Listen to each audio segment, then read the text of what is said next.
afterwards. So if you have any questions, any comments whatsoever, you can put them into the chat, and then I will direct those questions to Emily after she gives her presentation.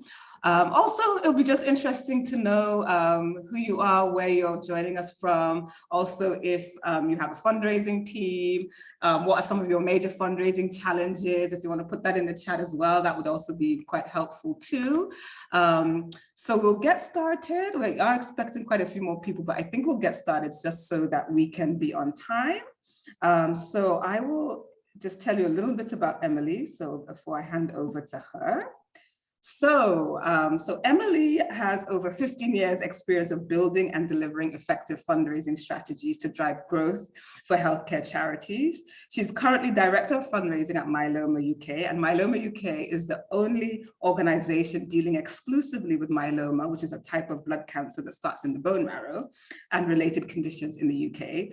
Her experience spans strategy development, team leadership, major donor fundraising, corporate partnerships, trusts, and grant fundraising and public fundraising as well.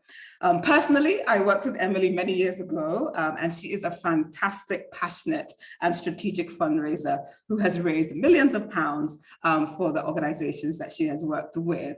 So without further ado, so that we can get started, I will hand you over to Emily. So over to you, Emily. Thank you so much, Abby. I was going to start with an introduction, but I don't think I need to now. I think you did that nicely. Lovely to see you all, although I can't actually see you, but I know you're all there, so really nice to see some of you here today. Yeah, as Abby said, I'm Emily. Really pleased to kind of be here today just to kind of talk about developing and implementing a fundraising strategy. It is what I've done for my career, and I absolutely love it. So right, I'm going to fire away and kick off with what we will discuss today. I want to kind of start with just some fundraising basics. I'm quite aware that quite a few of you are from some smaller charities. You might be volunteering rather than actually working for them, or you might not even have a fundraiser possibly. So I'm just going to go through a couple of basics to kind of start with. Why do we need a fundraising strategy? We'll talk about that a little bit. The different types of fundraising strategies as well, and how to find the right strategy for you and your organisation.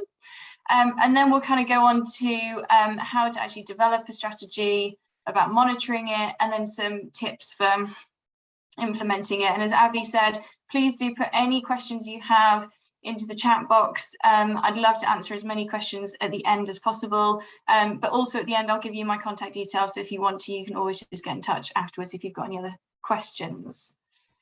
So I'm going to start, and I really hope this isn't kind of too basic for you all, or that you already kind of know this. Oh, I forgot to flip slides, apologies. I'm going to start with just kind of talking a little bit about the different types of fundraising that you can do. So I bucket them into two different kind of segments, I suppose. The first one is kind of what we call public fundraising, or it's also sometimes known as mass fundraising, which is where you are raising money through multiple participants raising smaller amounts a lot of the time. So these are things like cash appeals, where people might be giving, you know, $10, $20 towards a campaign, but you've got hundreds of thousands of people giving to that cash appeal. Regular giving as well, where people might be making a direct debit or a regular monthly donation. I'm very aware, by the way, being from the UK, I might be using terminology that isn't the same over in the Caribbean. So if I am, I apologise. And maybe Abby can pull me up on that if I'm using too many terms that don't quite make sense. Sponsored events as well. So the runs, marathons, skydives are very popular over here in the UK to get sponsored for cycle events, treks, things like that. And community events are cake sales, are community street parties, things like that. So that's kind of different ways of doing public fundraising, and we're raising large quantities of smaller amounts from those. And then the other one is what I kind of call more our private fundraising or a high level fundraising. And this is larger donations from a smaller quantity of donors. So over in the UK, trust and foundation grant fundraising is very popular. Trusts and foundations are charities within their own right who make grants to other charities. So my charity, for example, Myeloma UK, will send off applications to trusts and foundations, and we will get grants in return. The other one is philanthropic gifts, so or also known as major donor fundraising. And generally for most charities, that's where you kind of receive a one-off gift of anywhere from $1,000 plus. Charity, we start our philanthropy program starts at £1,000, but other charities that are much larger than us start the philanthropy program at £20,000 or £25,000. So it depends, you know, what innovation as to how much you start that at. Corporate partnerships is a very popular way of fundraising in the UK as well. We have things called Charity of the Year, so companies will select a charity to support for 1 year generally. We also do gala events, and planned giving is what we refer to as legacy fundraising, and they are gifts that have been left by people in their wills. That can be exceptionally lucrative and very, very important funding for a lot of charities. But a lot of charities don't benefit from it because some donors just don't know the charity exists. So just moving on to another kind of bit of a fundraising basic. So again, you may have heard of this, and apologies if you have.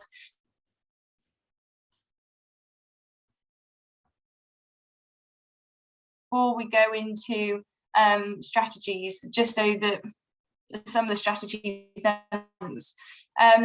but fundraisers, you always kind of start at the bottom of that pyramid, where you look at the pool of prospects that you have. So that might be the total number of people. For my charity, for example, we look at the number of people affected by myeloma and their friends and family, and they're the kind of pool of prospects that will probably donate to us or support us in some way or another. If you're a regional charity, you might look within your town, you might look within your region to look at the population of those that kind of your core audience. They're the people that probably will donate to you because they may benefit from your services at some point in the future. They might have heard of you, or you're a local charity, so it means something to them. The idea of the fundraising pyramid is it's kind of a traditional starting point for defining kind of the donor acquisition process. So if you start with your pool of prospects, and then you want to ideally try to see if you could move them up the pyramid. So somebody might, for example, give a one-off donation of $20. Now they might give that at a community stall that you're holding, and twice about donating again, or you might be able to get them on your mailing list, and actually as a result they might turn into a returning donor, and the next time they might give you $100 or $500. The idea is that you try to kind of move them up by stewarding that donor or looking after them so that they have trust in your organization and they know where the money is being spent, therefore they want to give to you again. And the idea that the importance behind the fundraising pyramid is that retaining your donors is an awful lot cheaper than constantly having to acquire new donors. So if you can retain your donors and look after them really well, hopefully they will keep giving to you, and they will give larger if they can. And at a point where they're writing their will, they may consider popping your charity in there, and you may receive quite a transformational gift as a result. So not all charities do this. Not all charities have to do this. And I think it's important to say that the much larger charities will do this as standard, and they'll have processes where they're trying to move groups of people up this ladder.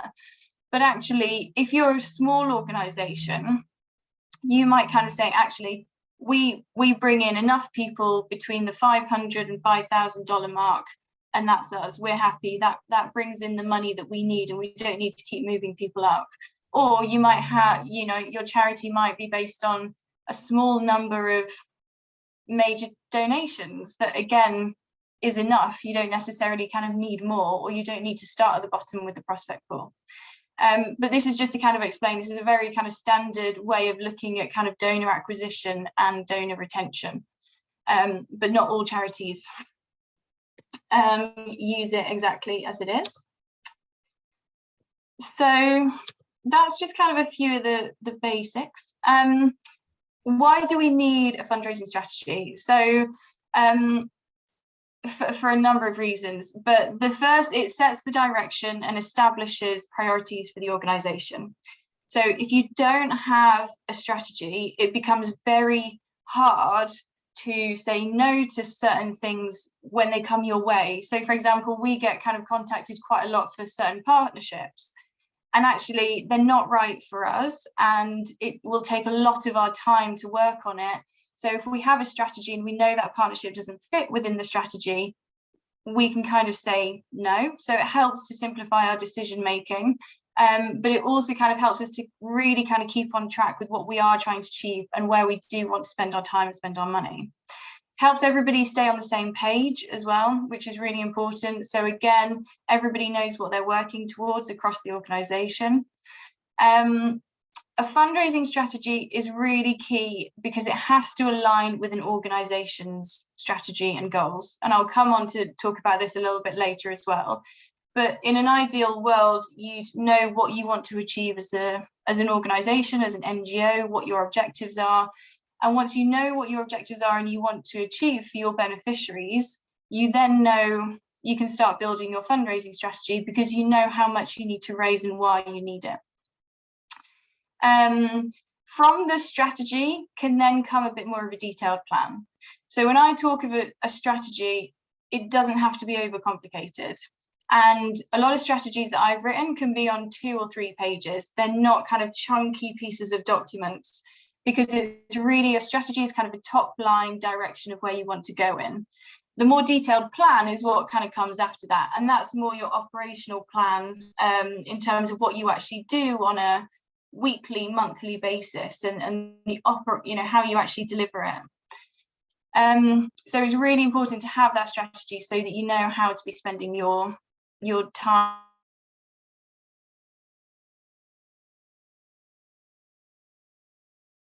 And then finally, to kind of ensure efficiency resources.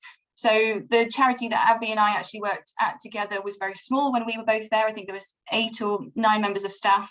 We didn't have endless resources to be doing tons of fundraising. So we had to be very clear on what we were going to do that was going to make the most money for us. And that came from our strategy.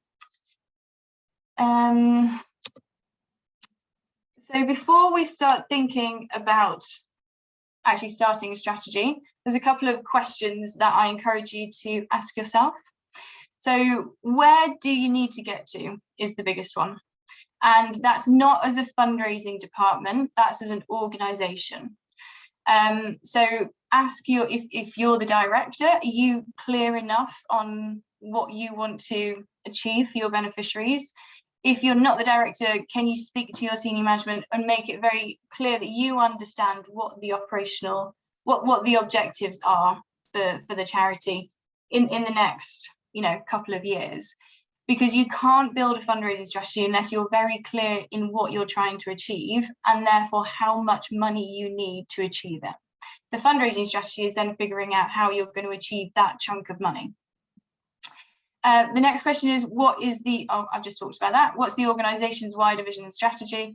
Why does the organization need the money? So what's it going to be spent on? When do you need it as well? How long do you have to raise the money? How much can you afford to spend on your fundraising? Now, that's a really tricky one, especially because I know a lot of your organizations are very small and resources are really limited. So if the answer is nothing, then that's fine. It's not ideal, but that's fine. You just know that you don't have any money to spend on it. So that helps to understand what areas of fundraising you think that you can step into. If you do have some budget, then brilliant. If you've got, you know, a nice chunk of money, then even better. You can really kind of start to identify a few different fundraising techniques that you could possibly use. So the next question is, are you set up well to receive donations? And are you ready for future growth? So this is it's a very easy mistake for a lot of charities to make, is that they're kind of just working on growing, and then actually all of a sudden they've grown, and all of their processes and all of their haven't been thought well enough to start with, so then they're backtracking and trying to get all of those processes sorted. And I can say that because I've just I recently joined Myeloma UK. The organisation had grown too quick, and the charity processes just weren't enough, really. So we are kind of going back a few steps to try to improve that now. So before you do start anything, are you ready for donations? And then looking into the future in the next kind of couple of years where you would like to get to.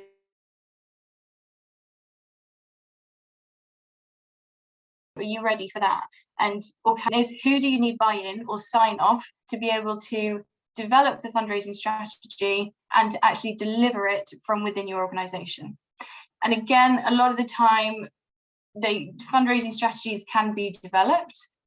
They can then be taken to whoever needs to sign it off. And if they're not being brought in quick enough, then sometimes they can just say no for whatever reason. So it's really important to save your time, because your time is really, really precious. Get that buy-in straight away from whoever needs to sign off, and make sure that they're very clear around what you're doing, why you're trying to do it. And that might not just be the person in a senior role to you, that could be your peers as well. So fundraising and communications, for example, generally work really closely together. So if I'm building a fundraising strategy, it's going to mean that my communications team are going to need to help me a lot on it. So I will be going to my CEO, but I'd also be going to my peer in communications and the other departments, so that they're very clear on what I'm trying to build and how they would need to support me on it.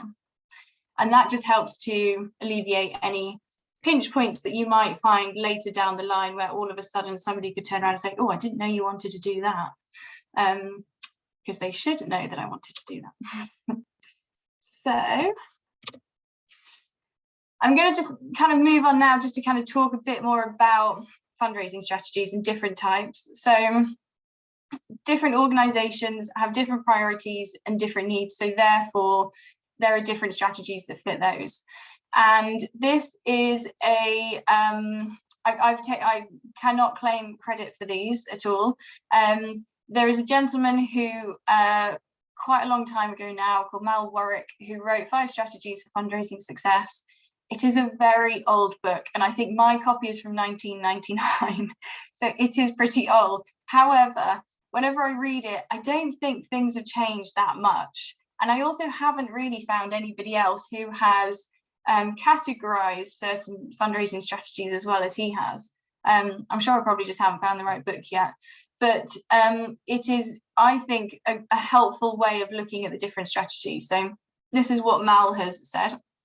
So he kind of thinks there's around 5. There's one where you're focusing on growing the organization, and therefore your fundraising needs to grow too. The second one is looking at enhanced involvement, and that is of your donors. So your donors becoming more involved with the organisation. And I'm going to go into each one of these in a second, by the way, to delve into them in more detail. The third is around increased visibility. So your fundraising strategy may be based on the idea that you need to increase your visibility of the organisation for your fundraising to grow. The fourth is around fine-tuning for efficiency.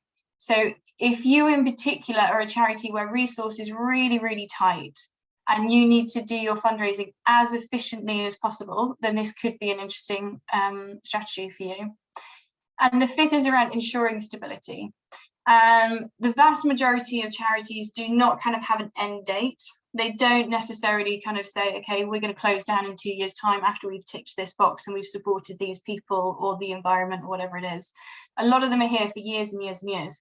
So the stability strategy is around ensuring that the charity is around for that amount of time and we can be secure in our fundraising, in our income. So I'll just go into each of these in a little bit more detail. So the first one, going for growth. So if you were wanting to kind of go for growth, then you'd seek to grow your donor base in order to grow your income. This is the idea around this strategy. And it involves the organisation being really ambitious in its goals and having quite bold leadership. So if you're an organisation that has loads of things that you really want to achieve, but you're just not able to do it yet, then you've got ambitious goals, which is fantastic, but that means that you need income to be able to deliver that. So if you're going to be ambitious in your organizational goals, you have to be ambitious in your fundraising strategy, and therefore you might want to go for growth. But not every charity, it's interesting because talking about a lot of fundraising strategies, I think it's assumed that you will go for growth. And actually, as I kind of talk through the others, you'll see that you don't always have to. If there isn't a need to grow the income and there isn't the need for additional projects, then you don't always need to go for growth. But this one is an important one for if there are new projects that you want to fund and you just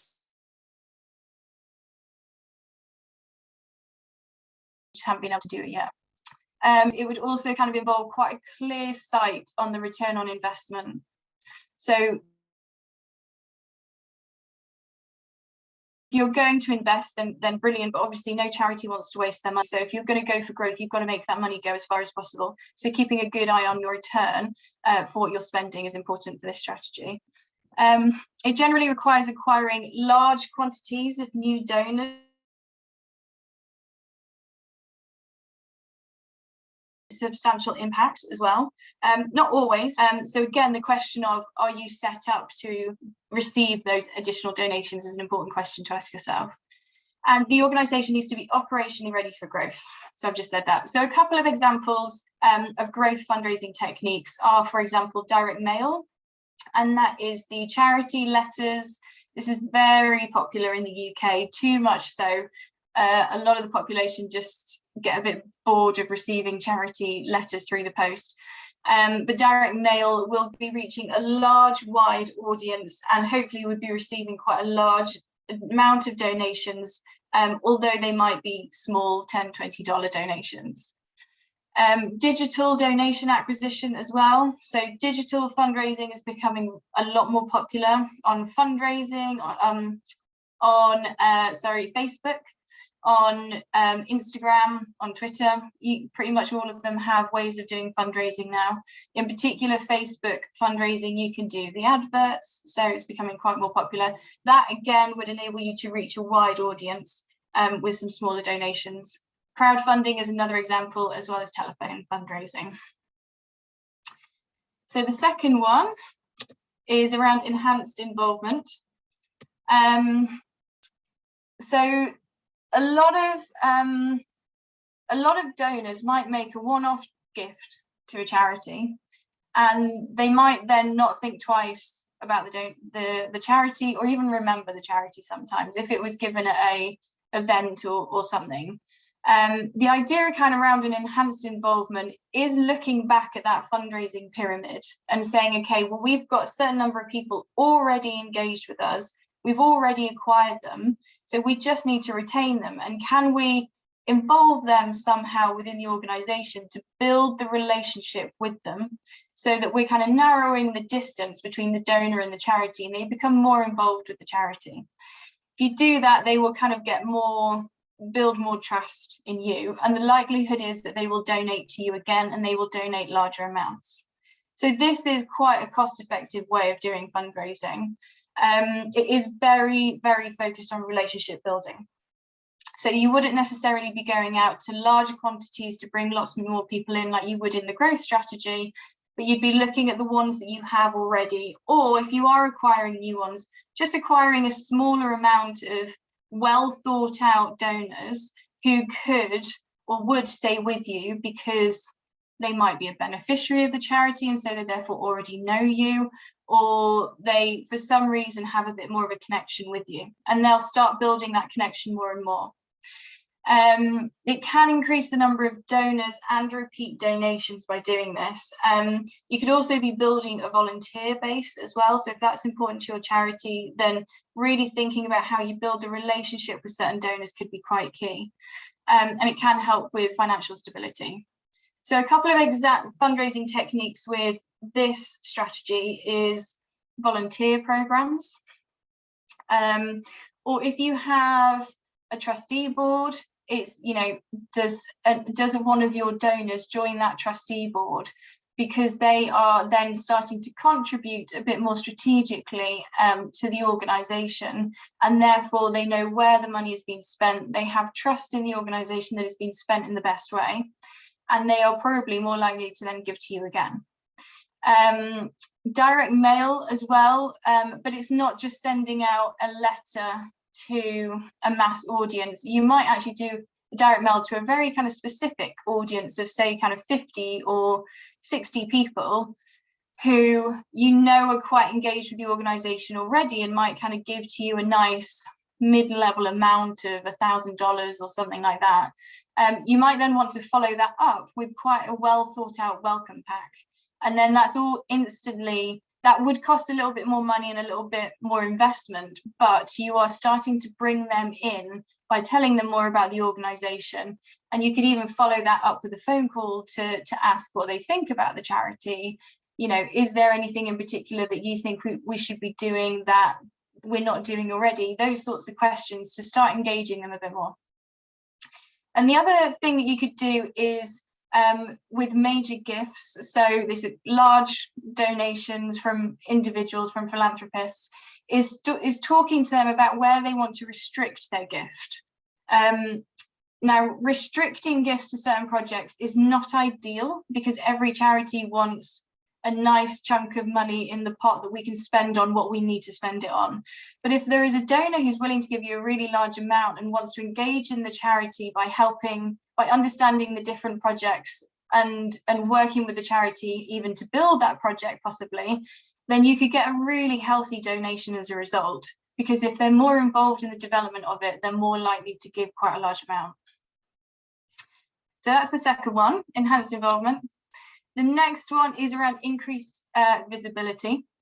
So increased visibility is all around the idea that to be able to raise more, your charity might need to be seen more. You want to gain recognition and become a household name in your town, region, country, or even globally. So it completely depends what you do, what the objective of your organisation is. But if you are, for example, you know, a health organisation working in a specific town, then you probably need recognition within that town to be able to achieve your donations. So you kind of have to question yourself, actually, do enough people know us? Are we a recognised name in our town? Or if not, do we need to build a strategy around increasing our visibility? And by doing that, donations then will flow. And actually, interesting strategies like growth or involvement strategies actually probably depend first on familiarising the public with your brand. So what I would say about these 5 strategies is that it's not one or the other. You could be doing a bit of a mix of a couple. So if you're an organisation that wants to go for growth, but you recognise actually your brand recognition is really minimal, then you would do a visibility strategy first, and then you might be able to do a growth strategy, for example. So you can take elements of these and fit them for your organisation as you need it. It's more suitable, I suppose, for organisations where your organisation is involved in issues that lots of people care about, and that could be, as I said, regionally, or that could be because of a cause, a health cause that kind of affects a lot of people. And examples of fundraising techniques would be cause-related marketing is a way of increasing your visibility. And for those that don't know what that is, it is around building partnerships with companies to produce products that could be sold for a charitable donation. So I'm just trying to think of when GHD, I don't know if that's a well-known brand in the Caribbean, but GHD used to have a partnership with my previous charity, which was a breast cancer charity, and they used to sell some hair straighteners every year with a £10 donation to the charity. And the reason that was brilliant for us was because we did it during Breast Cancer Awareness Month, so we were on lots of products, so it was increasing the visibility of the disease at a really key time of year. It was good for the company as well. It looked as, it didn't do their brand any harm. And as a result, we also fundraised off the back of it. So it's a good way to kind of get your brand out there by partnering with another organization that already has a bigger brand than you do. Radio and TV appeals are also brilliant for visibility. And then also celebrity endorsed special events, gala events that celebrities might come along to. They just have to be local celebrities, they don't have to be major celebrities at all, or it could even literally just be somebody well known within your area. So that's visibility. So efficiency is around raising money at the lowest possible cost per dollar. And this is a really important strategy, as I said, for any charity that has a really small expenditure budget. If you have any, you may not have any at all on fundraising. So the idea here is that you do want to kind of be really cost effective where you can. It might be because you have to, or it might be actually because you want your donors to not see that you're being frivolent with their money or spending it on marketing campaigns that they don't think that you should be. So sometimes charities kind of take on an efficiency strategy in order to build trust with the donor. And generally it means that the organization has strong ethics around what you do and don't spend your money on. And it could also be because, you're a really small organization, so you can't afford to do anything wrong. So you've got to be really careful with where you spend the money, and you've got to be seen to be spending it in the right way. So as I said, you might not have a choice but to adopt an efficiency strategy. However, it's not sustainable if you want to grow. It's sustainable if you just don't have any funding at the minute and you need to make sure that you're putting as much money into your projects as possible. Examples of an efficiency strategy would be major donor fundraising, generally because it has particularly good return on investment.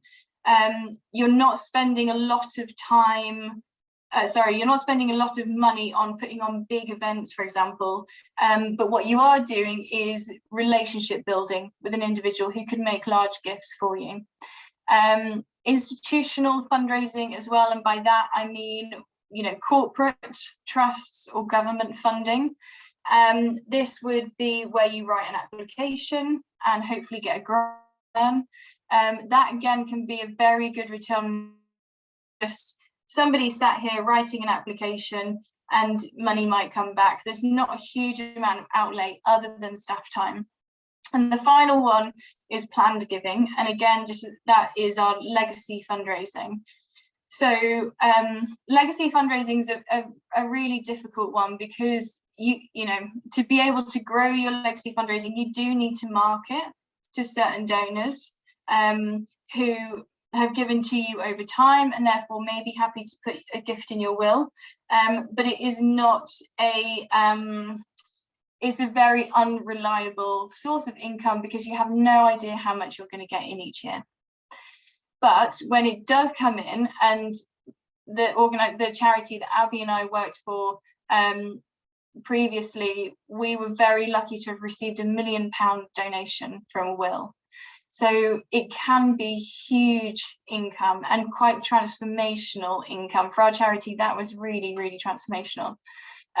So it's a tricky one, but it's also exceptionally cost effective because it doesn't often require any investment really. So stability is the final one. So for most NGOs, it's really vital to know how your bills will be paid for the next year, 5 years, 10 years. So a lot of charities want a stability strategy so that they can start to know that their money is going to be coming in on a regular basis. So this might include diversifying your fundraising, so your eggs aren't all in one basket, rather than just kind of focusing purely on one income stream.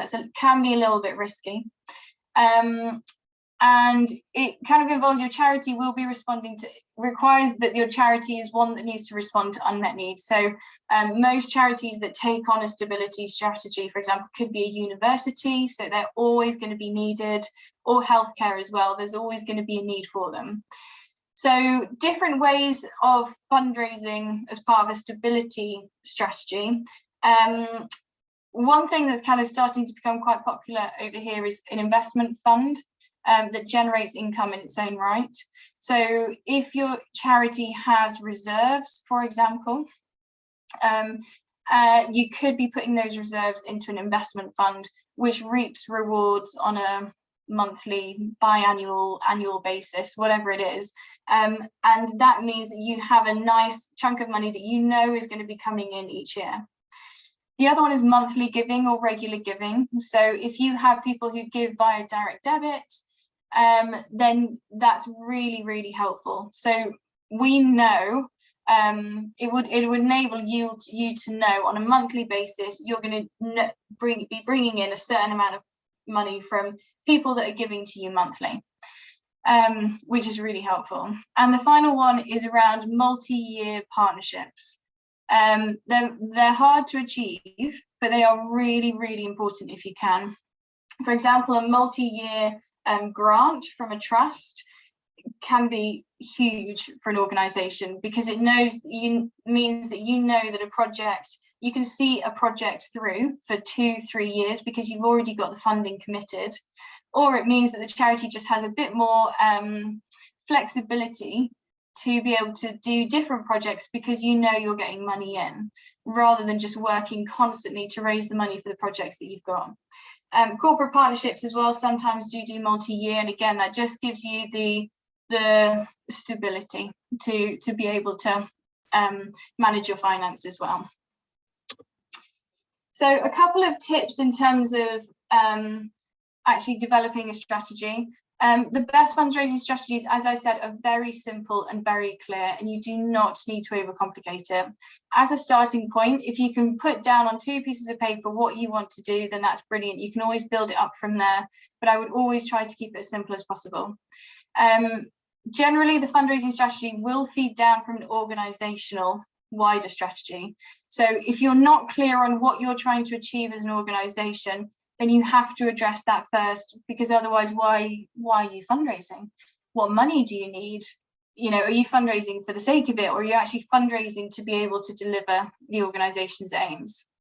They also then, the fundraising strategy will then lead to your annual business plans. So as I said, the strategy is way more top line, and the operational plans is actually how you're going to deliver it. So that's another reason why you can keep your strategy quite short and succinct, because you can have a plan that helps to break that down into a bit more detail. Depending on your charity, your strategy could be 1 year, it could be 3, it could be 5. I don't recommend anything over 5, but it totally depends on what you're trying to achieve. And the reason that I say that is because a lot of things change in 5 years. 2 years ago, we did not know there was going to be a global pandemic. So pretty much every charity in the world has probably changed their strategy at some point over the pandemic. So things do change. So if you are going to do one for 5 years or more, then you have to be building in regular monitoring and regular check-ins. And it's okay to change your strategy. So even though you have agreed it, if something is changing in the world, you have to be agile and you have to flex with that. So don't be scared to change your strategy after you've done it. If there are, legitimate reasons, things that might have changed in the world or whatever it is, if there are legitimate reasons for why you need to change it, then that's okay. And then finally, you really want to kind of, as I said, secure buy-in from senior management ASAP, or whoever needs to be involved in helping to bring this strategy to fruition. Bring them on that journey with you. Tell them right at the beginning, I'm thinking of doing a fundraising strategy. Start talking to them about what you've learned, what you think we might need, so that nothing is a surprise to them when they actually read it, because there is nothing worse than doing a whole load of work and then somebody saying no to it. So things to do to develop your strategy. So firstly, understand where you are now. That could just be doing a very quick analysis of the money that you get in. Where does it come from? How much do you get in at the minute? So just do a little bit of like a state of the nation. I don't know if that's a global term, but that's what we call it. Thing, just to kind of see where you're up to. The second is around clarify with your organization, where your organization wants to get to, and how much do you have to spend, and how long is the strategy for? So that would be your second job. The third one is then agreeing your strategic objectives for fundraising. The fourth is then decide on the best fundraising techniques for you. So are you going to go down a growth strategy, and therefore are you going to trial a direct marketing or digital fundraising campaign, or are you going to really kind of be a bit more focused on involvement or focus on an efficiency and go down the private and the major donor fundraising technique, or are you going to do a bit of both? 5 is identify what resources you need to achieve your objectives. How much money might you need? What people might you need? What skills do those people need?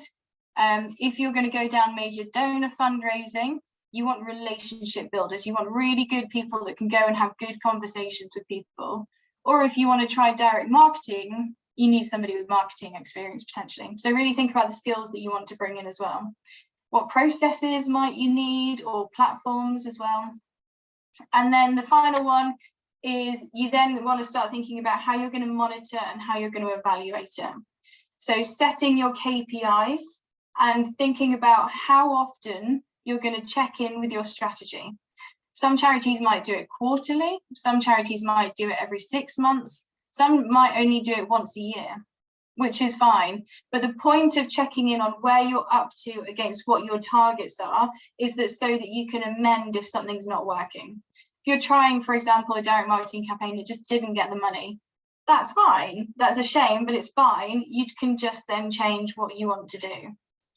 So building in a regular monitoring is really important, which comes on to monitoring.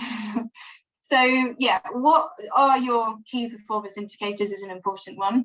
The important bit about this actually is the key. So you can have absolutely tons of KPIs, and actually you probably only need, if you're a small organization for a fundraising strategy, you probably need 3 or 4.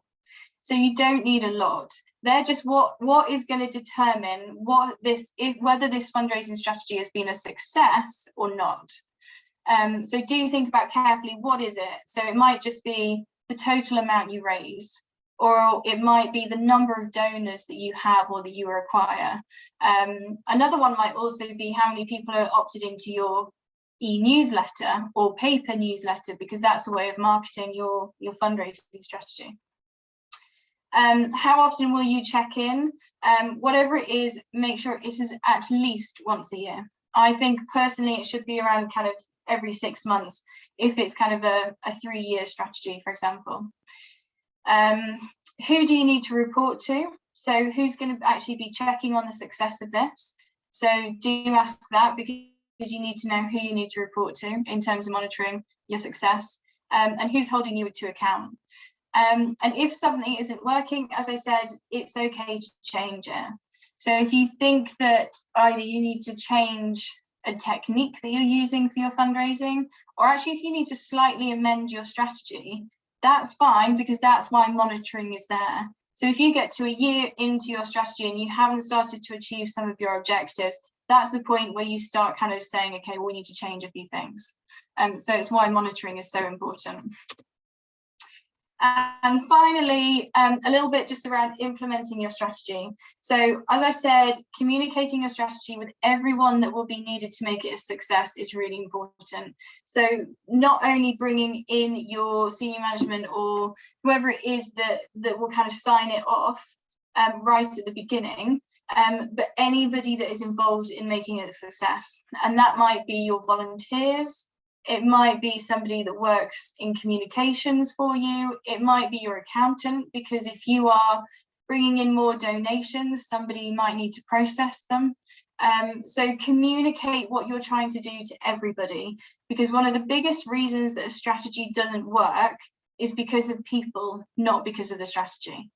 It's because certain people didn't know you were trying to do something, and so therefore they might have been doing something different. That kind of, you know, worked against it. If your board are very kind of involved in the charity, absolutely bring them in and communicate it to them as, you know, as quickly as you can. Whoever is going to make this a success for you, talk to them about it once it's done. Every member of your organization is a fundraiser as well. I say this a lot, and a lot of people don't always think that's true. When they work for a charity, if they're a project manager, for example, you know, they're delivering a project for their beneficiaries, they don't necessarily see themselves as a fundraiser. However, they are, because they are an advocate for your charity. And if they do a really good job, and if they help to sell your charity, one of your beneficiaries might just make a really nice donation. So have a conversation with your colleagues as well. Even if you don't think that they are going to be successful to your fundraising strategy, they are, because every single person that works for a charity is a fundraiser, even if they don't know it. Are you set up for success? So implementing your strategy, you know, will involve you kind of thinking about what IT infrastructure you might need. If you're going to go for growth, you're going to have to think about what in addition you might need. Do you have the right people to deliver it? Do you need third-party support as well? Set realistic targets is really important. Don't set things that aren't achievable, and really celebrate your success when you can. And also remember that what you are doing is having a direct impact on your beneficiaries, and it's really important to always bring that back to why you are doing what you are doing. You're not just raising money for the sake of it, you're doing it for a purpose. And what happens if you achieve great success? Are you ready for the next phase? So your strategy might be, say, for 3 years. If you achieve that, great. What's the next?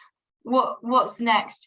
You don't need to know exactly how you're going to do what's next, but it is always really helpful to have a vision of what you want to achieve after you've achieved this chunk of strategy. Now, that might kind of seem a bit kind of far-fetched, and you just want to get through the next year or the next 2 years, but always try and kind of think ahead and just have a vision. And it doesn't mean your strategy is trying to achieve that initially. It just means when you get to kind of nearing the end, you already know where you're trying to get to in your next step. And that is everything. So if anybody would like to contact me afterwards, as I said, with any other questions, please just let me know. I do also, I've got like a little list of kind of some useful resources. I'm going to keep on adding to this as well, but there's just a few things that I think might be helpful on there. So thanks for listening. Wonderful. Thank you so much, Emily. Appreciate that. That was very informative, very, very informative. So thank you. Thank you. So I guess over to everybody else. So does anybody have any questions for Emily on fundraising? So we have this great opportunity to have a director of fundraising with us, so who's very experienced. So if you all have any questions whatsoever, please feel free to ask. You can put your question in the chat, or if you want to actually speak, then just let me know and I can unmute you. So just any questions? Any questions at all? So I will maybe get the process started then, and I might ask a question. So I guess a lot of us are sort of very tiny organizations. And so I'm just wondering what you feel is sort of the best way to get started in terms of specific fundraising activities. Like, what is the most effective? I mean, most of us would probably do like a cake sale or a bake sale, but is there anything more strategic that we could do, bearing in mind that we're small, tiny, might not necessarily have like a fundraising team? So what do you think works best, or from your experience? I think just what you said, I think any form of community fundraising is really, is a lot of the time kind of the bread and butter of a lot of charities. It is for my organisation and a lot of others. So if you can get out into your community, or if you have anybody that is willing to do any fundraising for you, a cake sale, a sports day, whatever it is, then that is an absolutely brilliant start. But what I would say is try to think about how you can retain that person, because if they're willing to do it for you once, they're willing to do it again. So if you have an e-news list or an a magazine, whatever, however you might communicate, do think about how you're going to communicate to that person to say thank you, and also tell them where their money has been spent. We just send a monthly e-newsletter, so it doesn't have to be more complicated than that, and it could just be a nice little update of where that money's gone. If you retain that person, they're more likely to give to you again. And what you might see is that they might make a one-off donation next time, or they might sign up to do a monthly donation. But if you just let them go, then you've lost them. So retention, I think, is really important. Okay, wonderful. Thank you so much. So does anybody have any other questions? Sorry, somebody just asked, I'm sorry, got on after the session. Did you discuss applying for grants? We didn't, but we're going to have a grant writing session in about a month or two, so you can look out for that. But I don't know do you have a specific question about grants that you'd like to ask? Okay. Okay, great. So does anybody else have any other questions? Any questions for Emily? So Zara has raised her hand. So Zara, I'm going to try and unmute you. So where are you? There you are, Zara. Thank you. Thank you. Hey. Thank you, Abby. I was just curious about what sort of time you think should be spent on fundraising. So like Abby says, I work with very small groups, and sometimes some of us get really focused on the purpose, or maybe really focused on the activity. And then like, should we be like spending more time on fundraising? I think fundraising is often the last thing we think about. And we just kind of hope everything will work out. So I mean, just for me, it's like time allotment. Yeah, it's a really tricky one. And I would say that kind of comes back to what you want to achieve as a charity. So if at the minute you are bringing in enough money to do the projects that you want to do and you feel comfortable in that, then brilliant. If you feel as if you're kind of, a bit of hand to mouth and is every month you're kind of just waiting for money to come in, or it's a bit kind of unstable in terms of your financial income, then you need to spend more time on fundraising, because if you don't have the money, you can't do your projects. So this is why I say everybody in the organization is a fundraiser, because there's a lot of people in charities that are spending the money on the projects but not necessarily thinking about how they bring it in. So if you're not in a completely stable or kind of comfortable financial situation, you should probably be spending more time on your fundraising. And I'd say the vast majority of charities probably need to spend more time on their fundraising. The slightly tricky thing there is being seen to kind of be spending too much on fundraising. Donors don't always like that, because they want to know that you're spending your money in the most effective way on your projects or your beneficiaries. But if you don't raise the money, then you can't do that. So in terms of how long you should spend on it, it kind of depends on how comfortable you are in your finances at the minute.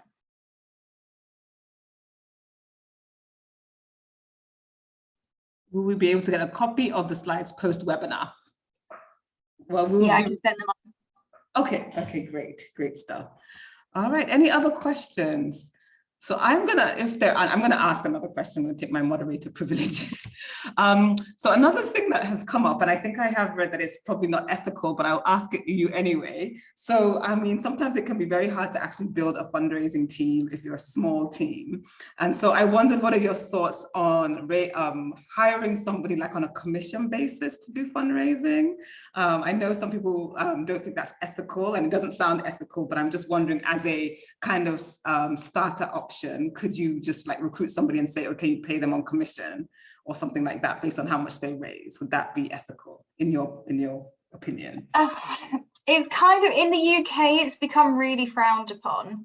In the UK, a lot of people probably wouldn't say it's ethical, but I do think you have to really kind of take into consideration the size of your organizations. And if it's paying somebody commission to work on one grant for you, that could then help boost you, into kind of getting more money, I think you've got to do what you've got to do, really. It's not a strategy that I would recommend continuously at all. You want to get yourself into a position where you are employing a part-time or a full-time employee to specifically do your fundraising. But if you need help to kind of get there, and it's an option that you're able to explore, a lot of charities don't necessarily have a choice but to do it, because you can't spend you don't have the money to kind of spend up front. So a commission is the way to go. The caveat to that is it's more dependent on whether grant makers or donors are happy with that situation. Because if they know that certain money is going towards a professional fundraiser and their commission, they may not want to make that grant or that donation. So whatever you are going to do, you have to be very transparent about it with the donor. If they, at the beginning, before you even take the donation, I would even kind of say to them, we're thinking of applying to you, we're thinking of putting a grant application in. This is going to be done by a paid fundraiser who, if we are successful, will get commission. Are you happy with that or not? And then if they're not, you know not to do that. But if they say, actually, we're okay because, we're okay with that because you're trying to kickstart this organization, then you've kind of secured their support. But it is a slightly controversial one, but I think there's a time and place for it. Okay, thank you. That's helpful. That's really helpful. So any other questions? So Zara said, I think other on your previous answer, she said, so I think I need to spend a lot more time on fundraising. Any other questions? Did anybody have any questions? Okay, it's looking like we don't have any more questions. Oh, Zara's raised her hand. Go ahead, Zara. Sorry, me again. That's okay. Ask as many questions. Are there models? So are there models for like hiring a joint fundraising person? So if I were to be able, I don't know if this happens a lot in the UK, but maybe 2 or 3 organizations, if we could put together and hire someone who could fundraise for us jointly, does that exist? I'm just trying to think about ways to mobilize people, because I can think of someone who's good at fundraising, but they probably might not want to spend their time on just us. Just curious about collaborative fundraising models and paid. I think that's really interesting. I am a huge advocate for collaboration wherever you can do it, because joining forces is always going to be a more efficient way of doing things, if possible. In terms of hiring somebody to do multiple different causes, that's not something that I've heard about in terms of the charities recruiting somebody, but I think it's a really interesting idea. What I've heard of a lot more is fundraising consultants who might say, I'll give a day of my time to your charity, a day of my time to your charity. But that's kind of based on, a consultancy basis. But I think it's an interesting idea. It kind of depends, I suppose, how close your organizations are in terms of what you're trying to achieve, in terms of your objectives. Because if you're going to try to go to one donor for multiple different charities, say one donor that might be able to give you $50,000, which would be lovely, but $10,000 to 5 charities, there's probably got to be a correlation to those 5 charities to why they would give to multiple, if that makes sense. But I think that sounds like a really interesting idea to explore. And if you kind of had an idea of how you might do that, I'm really happy to, you know, send me your idea, and I'm very happy to kind of critique it or see if I can help in any way. I like that idea. I like the idea of coming up with, you know, charities coming together to hire maybe a fundraiser and sharing that person. I think that could be a good option, kind of almost like sharing the load and sharing the cost. So I kind of like, Zara, maybe we should talk. I like that idea. Definitely like that idea. So any other questions? Okay, so I think that seems to be all the questions. But again, if people have questions, if you suddenly after this session, question pops up in your head, feel free to email it and I will direct it to Emily, and I'm sure she will be happy to answer. So thank you so much, Emily, for your time and for a very informative presentation. Really appreciate it. It's good to see you again, as always. So thank you so much. Too, Abby. Yeah, and thank you everybody. Thank you everybody for joining us. I hope you found the session useful. And it's definitely given me a lot of food for thought. So I hope it's given you all a lot of food for thought as well. So thank you so much, everyone, and enjoy the rest of your day. Bye.